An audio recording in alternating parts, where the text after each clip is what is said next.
What's going on, America? This is Kevin from Kevin's Corner, where I try to make sense out of nonsense. And I've been thinking about the end game.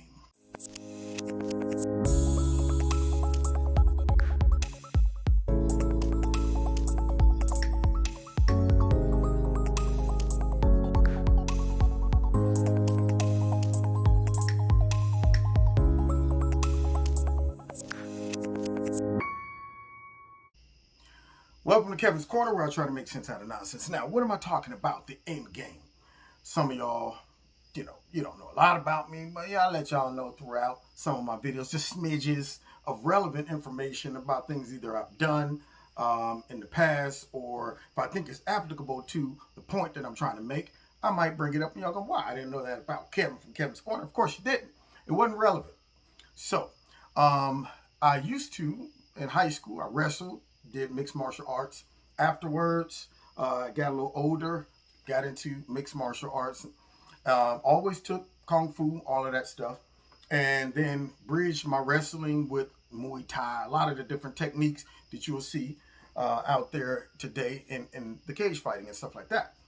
But as a wrestler, mixed martial artist, anything, whenever I would face an opponent rather, especially someone who didn't know what I know, they don't know how to defend the things that I'm about to unleash on them, then I'm always thinking, I'm going to make this person think that I want to do this to them.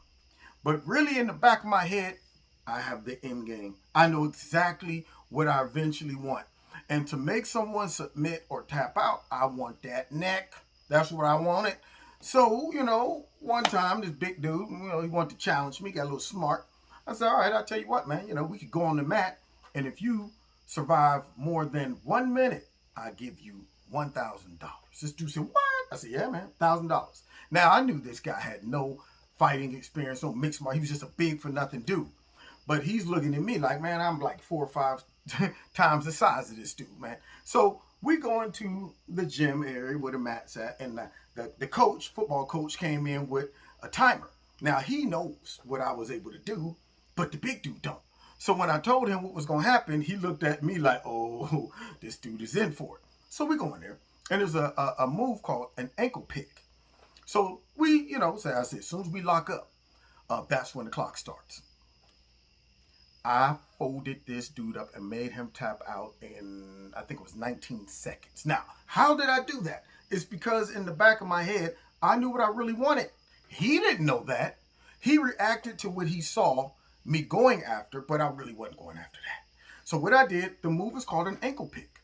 So the way you set it up is a quick head movement like this, and you shoot in on the ankle that you want to grab, which at that point was his right ankle.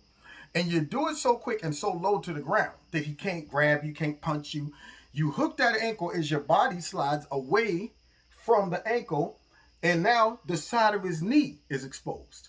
So I pull the ankle, sit up on all fours, put the shoulder right in the side of his knee, pull the ankle towards me and push my shoulder in to make him have to either get his knee broken or turn and collapse. Meaning, you feel that pressure on your knee, you're going to turn this way to elude getting your knees broke, and you fall to your stomach. Now, the whole time I'm doing this, I started from his ankle to his knee, but what do I want? His neck.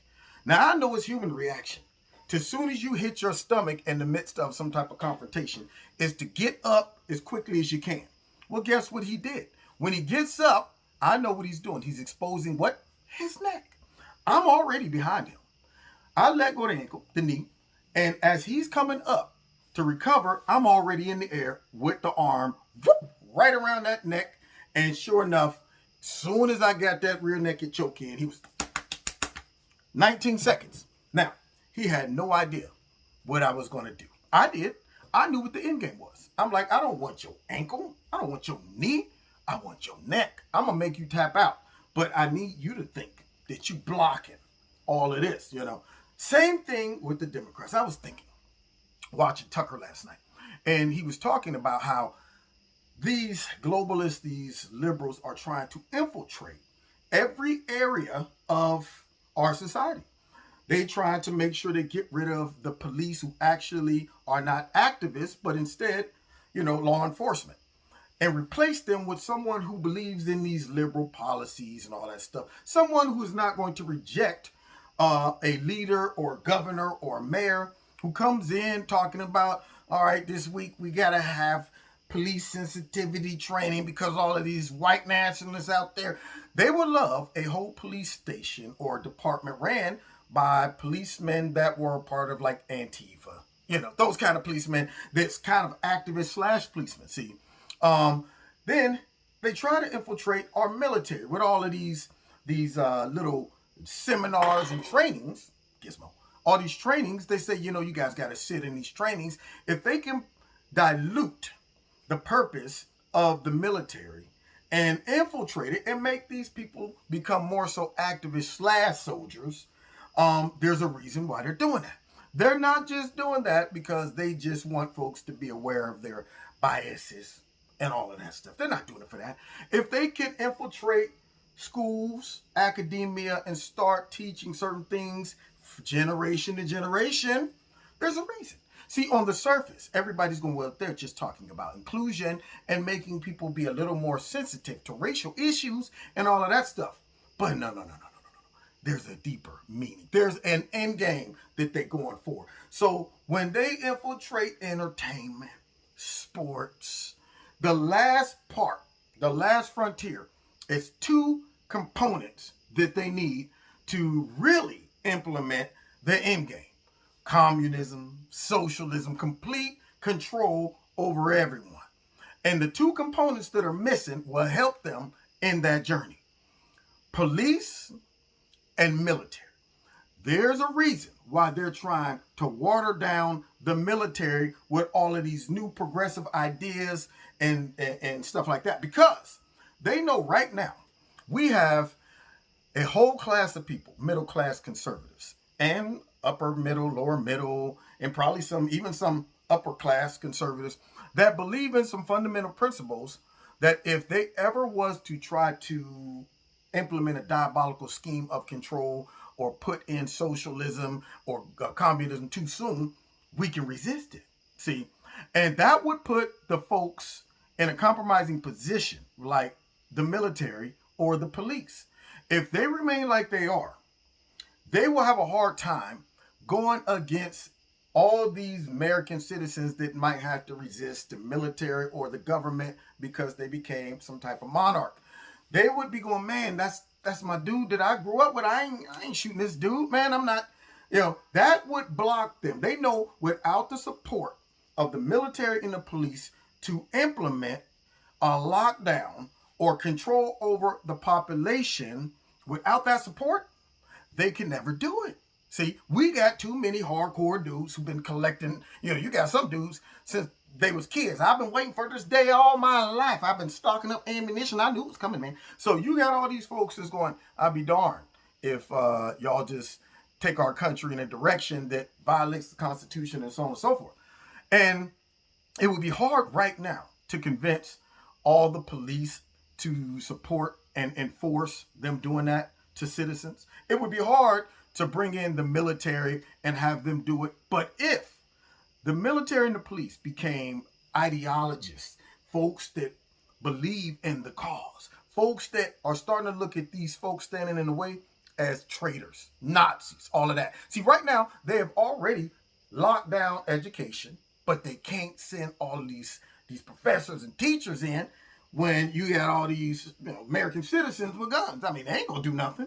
They can't use the movie stars. They're pampered. They can't use all of these other areas that they've infiltrated and brought in these new crazy liberal progressive ideas. The last two missing pieces is the military and police.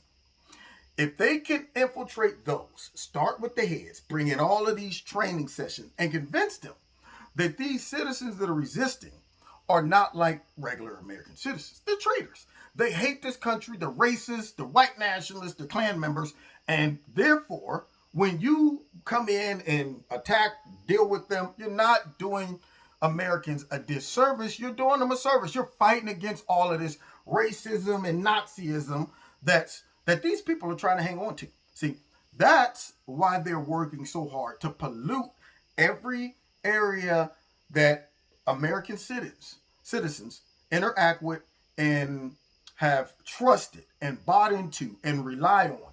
They need the mentality and the morality of all of these organizations to turn, so that therefore, if they ever have to deal with the resistance by force, they will have that support because they have brought in activists instead of real police and real military folks.